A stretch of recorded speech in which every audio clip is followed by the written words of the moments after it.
Next up, a man who knows a thing or two about presidential nominating conventions. This was Michael Dukakis, the governor, Michael Dukakis, in '88, as he delivered his acceptance speech at the Democratic National Convention. The keynoter then was a relatively unknown governor from Arkansas, Bill Clinton. Governor Dukakis joins me now. Governor, it's great to see you. Thanks for your time. Jim, good to talk with you. Sorry you're not here. You'd love this place. I know I would. So let me read you a quote from maybe a quarter century ago that another nominee for president said on his night. This election isn't about ideology, it's about competence. It's not about meaningless labels, it's about American values. Old-fashioned values like accountability and responsibility and respect for the truth. Could Hillary Clinton not say the exact same words tonight that you said in Atlanta 28 years ago? Yes, she could. Yes, she could, although there's a lot of ideology separating these candidates as well, Jim. No question about it. I mean, you know, Trump, a little difficult to figure out what his ideology is, but he's clearly not a progressive, forward-looking guy. I mean, this is a guy who's a hater, who's kind of a screwball, who pops off all the time, as we're seeing, but seems to have some kind of a connection with at least some Americans, and obviously part of our job is to make sure people understand just what kind of a screwball he is. You know, Governor, before I want to get back to Trump in a minute, I want to stay on your side of the aisle for a minute. I know you a little bit, and you're as comfortable in your own skin as virtually anybody I know.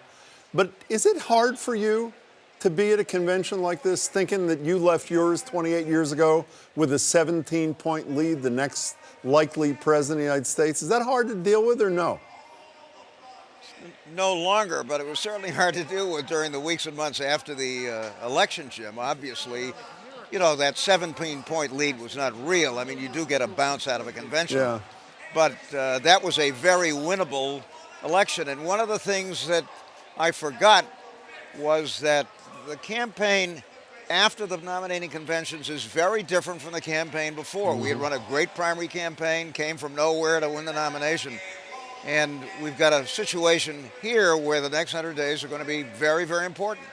And we better all get out there and start working, because this is not going to be easy. So only a handful of people on this planet know what it feels like late afternoon, early evening, hours before you're about to give the biggest speech in your political life. What is Hillary Clinton feeling right now? I can only speak from my own experience. Look, you've been campaigning for months and months and months. Most of us have been actively and deeply involved in public life for a long time. It's not as if we haven't delivered speeches. On the other hand, this is a big one and an important one.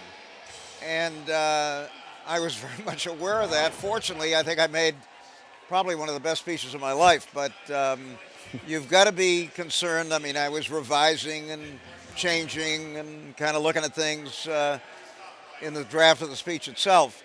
But I felt pretty good, and as you recall, one of the things that we did was that I didn't just come onto the platform. I came in from the edge of the convention hall and approached the platform through the delegates, and that was kind of a good thing to do. I mean, I felt very good when I got up on the platform to speak.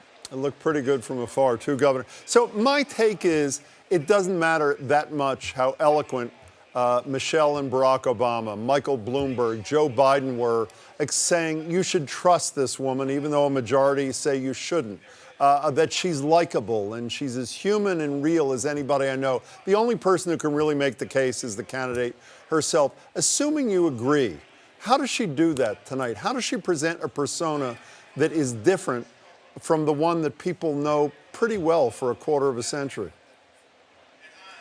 Well, you know, it's very curious, this whole thing. I mean, when you look at my campaign, I mean, I was the guy that began to be called a kind of bloodless technocrat. Yeah. I mean, I think I'm better than that. And there's a kind of narrative that begins to develop.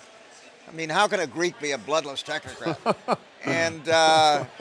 and she's, I mean, Kitty and I have known Bill and Hillary Clinton for a long, long time. We were young governors and spouses together. We worked together. We know each other. He, as you know, nominated me in Atlanta. Of course.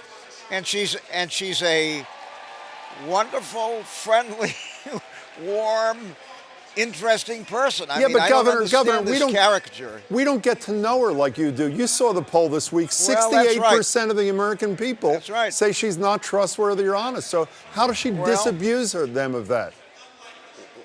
Well, in two ways, in three ways. First, we've got to get an army of folks out there knocking on doors, telling people who the real Hillary Clinton is. Secondly, those speakers that we heard yesterday and the day before, who did, I thought, extraordinary jobs, have got to fan out across the country and say the same thing to people over and over again between now.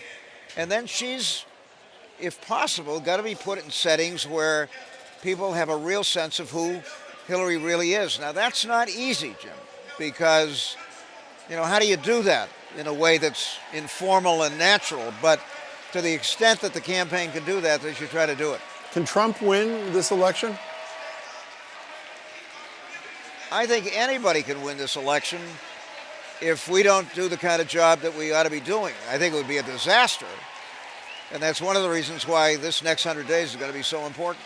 Governor, I think you were on CNN and said that Donald Trump should release his tax returns, which obviously has failed to do. Should Hillary Clinton release her speeches to Goldman Sachs? Well, it's an interesting question. I mean, people are paid honoraria. Ronald Reagan got $2 million to go to Japan and deliver 2 speeches. I don't know that that's terribly relevant, but I will say this to you. If a presidential candidate, Jim, is not willing to release his tax returns, then there's something in those tax returns that's serious. I don't think there's any question about that. And I think we've got to demand them. I mean, nobody should run for the presidency and not tell us what's going on when it comes to his assets and his liabilities and in point of fact, his tax returns. I think it's just absolutely essential. Despite what you and a lot of your colleagues have said about Donald Trump, obviously the significant chunk of the American people feel different. Do you get his appeal, and not to the xenophobes or the racists, but to the average, hardworking, scared American who says, I'm voting for Donald Trump? I get it, although I'm having a little difficulty understanding it, only because if you look at where this country was in 2008 and where we are today, I mean, we're just light years better. On the other hand, I guess there are a significant number of people in the country that don't feel that they're doing better. And I think, again, one of the goals of this campaign has got to be to help people understand just how much better off we are, not just in personal terms, but compared to the rest of the world, compared to where we were when the kinds of policies that Trump is now advocating, tax cuts for the rich, deregulating the financial industry, all that stuff, almost tossed us into a depression, not a recession. And we do have to remind people of that all the time. Governor, it's great to see you, and to repeat your words, it is true. Thanks, talking Jim. to you, 80 is the new 20. That's true, isn't it? What can I tell you? Nice to talk with you. Governor as Dukakis, always. it's great to Thanks, see you Jim. as always. Thanks so much. You bet. Thanks.